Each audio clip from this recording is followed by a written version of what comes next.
My name's Eric, and until last month, I thought I had a perfect marriage. We weren't flashy or overly romantic, but we had a quiet rhythm I thought would carry us into our later years. My wife, Vanessa, and I had been married for 6 years.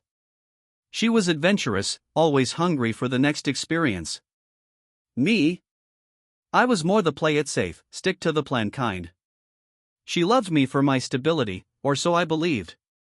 It was her idea to go to the Maldives. We need this, she said, her eyes lighting up like they hadn't in a long time. I'd been working long hours, building a startup will do that to a man, and she'd been feeling the weight of it. Let's unplug, just you and me, she insisted. So I booked the trip, thinking a romantic getaway would recharge us. The first 2 days were everything we needed. Clear blue waters, snorkeling, long talks under palm trees. We laughed like we used to. I caught her watching me from across the beach with this softness I hadn't seen in years. Then we booked a group excursion and all-day island hopping tour, complete with diving and a beach barbecue. That's where we met Marco. He was our tour guide. Mid-30s, sun-kissed skin, fluent in 5 languages, and confident in that effortless way island men seem to be. He had a magnetic smile that made even the grumpiest tourist lean in to listen. Vanessa was immediately taken. She didn't say it, but I saw it, the way her laugh lingered a bit longer when he joked, the way her body turned toward him, her eyes too eager. At first, I brushed it off. Vacation flirtation, nothing serious. Everyone gets a little extra charm on holiday, right? But it got worse. She started asking questions about the island, about his life, about the places tourists never see. When Marco offered to take a few of us to a hidden cove off itinerary, Vanessa was the first to volunteer.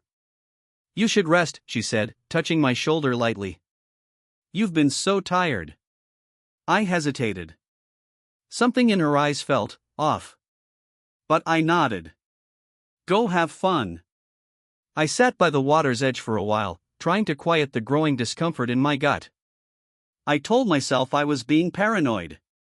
Vanessa loved me. We were finally reconnecting. I shouldn't ruin it with baseless worry.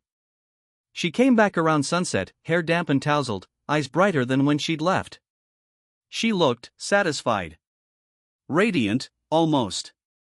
You were gone for hours, I said, trying to sound casual. How was the cove? Beautiful, she replied, a little too quickly. You should have come. Marco's got stories for days.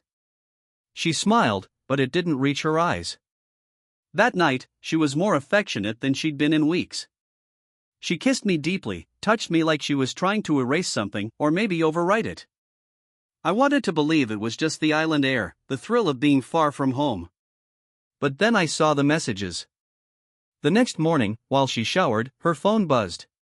I never snoop. Never had a reason to.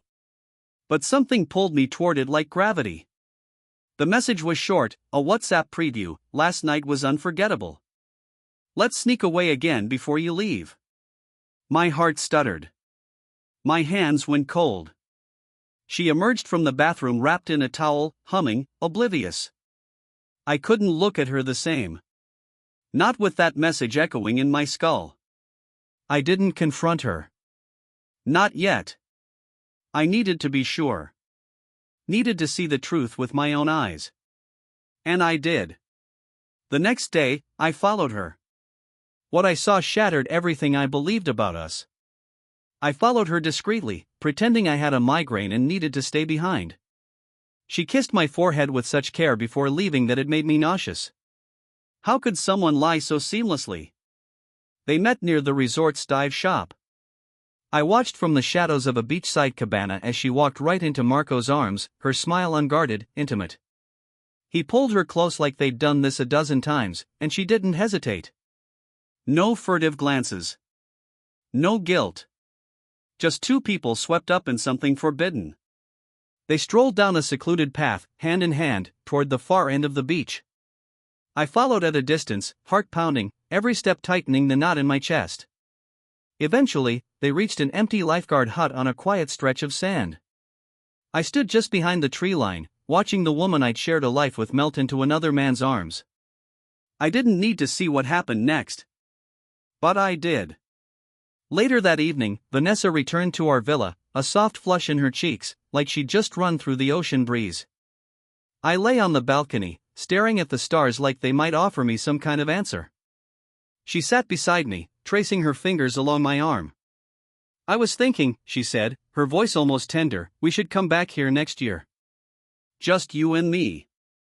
I turned to her, face calm, voice steady. Who is he? She blinked. What? Marco. How long has it been going on? Her lips parted slightly. For a moment, I thought she'd lie again, give me another soft smile and deflect. But something in my voice must have struck her. I didn't plan for it, she whispered. It just happened. We connected.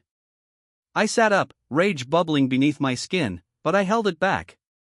You connected? Like we used to before I spent my nights building a life for us?